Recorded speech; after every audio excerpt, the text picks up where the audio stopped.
Okay, so this is going to be an annotation video for London by William Blake, and the best way to use this video is going to be for you to pause as we go along to annotate your copy of the poem and make sure that you understand why and what we've picked out. And whenever we go through a poem, the best thing to do is to work through 5 steps. So the first one, read the poem, get an idea of the patterns of how it sounds. Poems are supposed to be heard, so having a look at those kind of auditory ideas, then picking out your language, so the masts, techniques, the metaphors, alliteration, adjectives, similes, the triples if they're used, any sensory language, then looking at structure, okay, so how the sentences flow, how the patterns and the ideas are organised, form, whether the stanzas are regular, irregular, whether a particular rhyming pattern is used, and then any context that you can add to the poem. So we're going to begin with our read through, and as we do so, just have a little note to jot down what is happening in each of the stanzas. We can see straight away we've got 4 stanzas, so just a little note on each side will be helpful, just so we can kind of summarise what it is that's being said. So, London. I wander through each charted street near where the charted Thames does flow, and mark in every face I meet marks of weakness, marks of woe. In every cry of every man, in every infant's cry of fear, in every voice, in every band the mind-forged manacles I hear.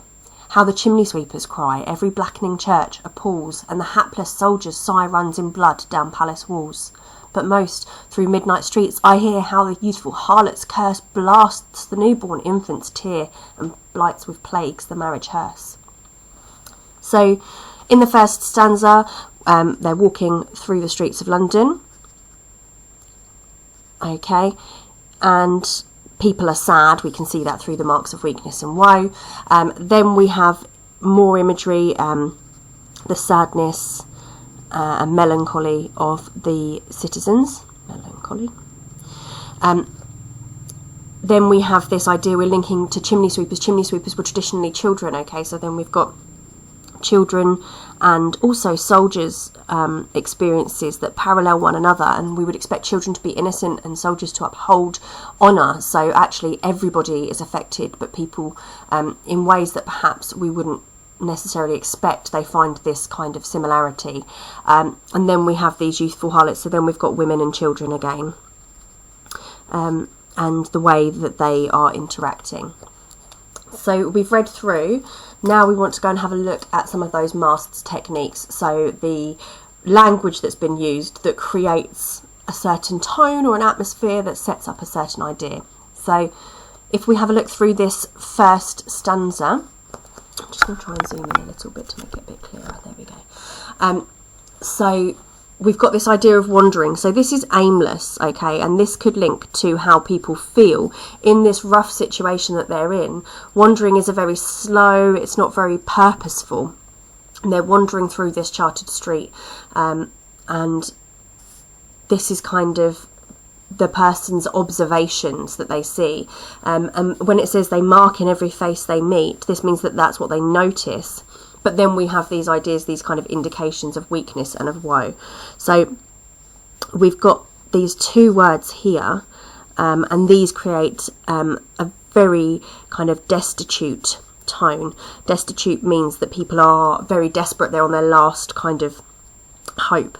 And so we can see this idea, but more importantly, or perhaps more importantly, we've got this word every, okay, so we've got this adjective telling us that it's not just 1 or 2 people, this is everyone, and then we have a triple, okay, where it's every cry of every man, infants, every voice. So we've got this triple here, and it's important because this means that it's universal, okay. If we think about the semantic field that's being created, well, we've got weakness and woe, okay, we've got the cry, another cry, we've got mind forged manacles, okay. This metaphor is suggesting that these people are restricted, that they are controlled, okay. A manacle is a chain, a handcuff of sorts, that forges, and this idea that they're mind forged. So actually these people aren't in chains, they are not being restricted, but they feel that way because actually it's probably the political and the ideological controls that are being placed on them rather than their physical incarceration.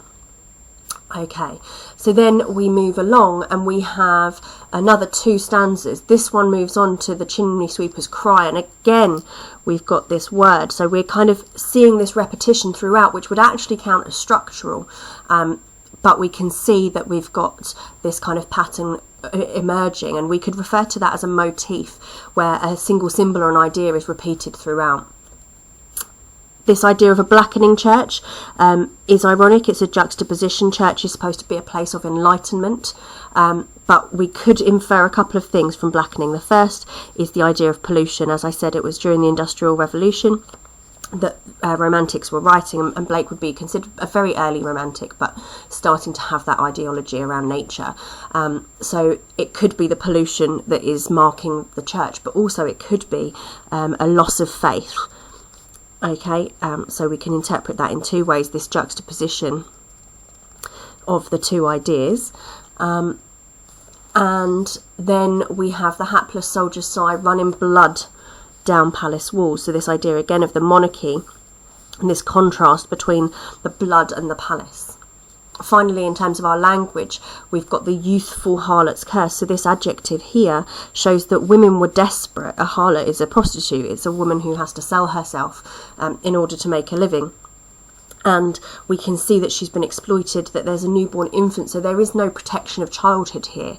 And the final kind of image that we have is that her cursing, her experience, blights with plagues the marriage hearse. Now, marriage is a celebration. A hearse is what you have at a funeral. So again, we've got this juxtaposition. And it's showing that even the positives in life have been corrupted in this London that Blake describes. So we've gone through, we've read it, we've got our language in there. Now we're going to be looking at our structure. So looking through at structure, actually, we can look for that caesura, so any pauses in the middle of lines. We can also look for enjambment, and we can see the same way that the Thames flows, this first stanza is one whole idea. I wander through each charted street near where the charted Thames does flow, and mark in every face I meet marks of weakness, marks of woe. So we've got this kind of enjambment that flows over, and we have a single idea in this stanza. Then these 2 stanzas run over from each other. This colon isn't an end stop. We don't finish here. So actually these 2 are linked, and we have the idea in every cry of every man. We've got this patterning again, and it's very regular. These lines are very regular. It's very rhythmical, and we could argue that potentially that is mimicking the wandering, the footsteps of the person that is exploring London and seeing these things, that it's kind of the regularity of their footsteps. Alternatively, we could argue that the poet has tried to make this regular because it is such an irregular time. Things are so difficult that they're trying to make sense of it. And so the form of the poem in that regular way is actually contrasting the lack of control that is seen in London. So we have repetition here that we spoke about. We also have the repetition of the ideas of crying, which we've seen. We don't have any caesura, we don't have any pauses in the line. These ideas are all tied together. And then we return again to this idea of the street. So we have got this kind of circular structure where they begin in talking about the streets, and then now he's wandering and it's midnight, but he's still in the streets and this is what he's hearing. So we have this kind of pattern that follows through in the structure where we can see it's almost inevitable. It constantly returns, and he's back in the charted streets where he started at the beginning. In terms of the form, our stanzas, we've got 4 stanzas. With this idea of the cyclical narrative, we could talk about the fact that it's like the 4 seasons, that it comes back around because every almost shows this inevitability or this kind of cyclical nature of the melancholy and the sadness that we see in society. We've also got regular rhyme, okay, so we have our AB, AB, and then again we've got man, ban, fear here, so we've got this regularity throughout. Now, I suppose you could argue that actually we've got these repeated sounds again, the idea of tears and fears and hears, those sorts of things. So it does all add up to a very regular and a very almost melodic musical pattern that we see.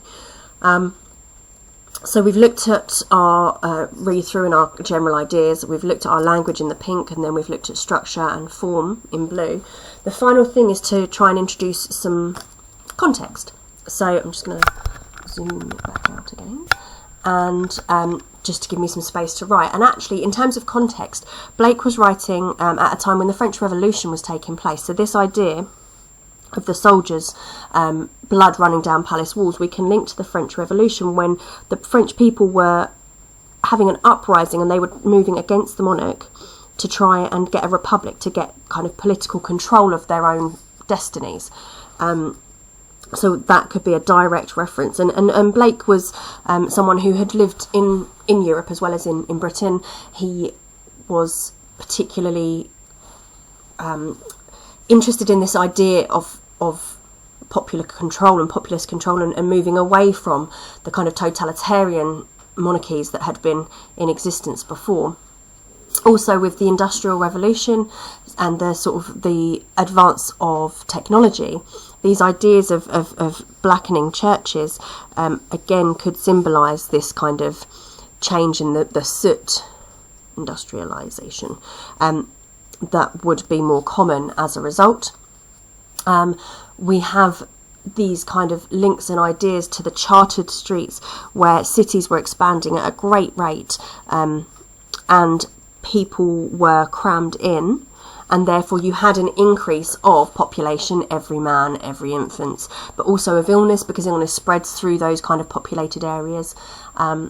So these are the sorts of things that you could start to do when you look at a poem. And then again, as I said before in the Ozymandias video, then when you want to revise, cover up some of these ideas, see if you can remember, right, why did I pick out weakness and woe? Well, I picked them out because they create a destitute tone, and check your own answers. If you have any questions or anything else, then obviously ask your teachers.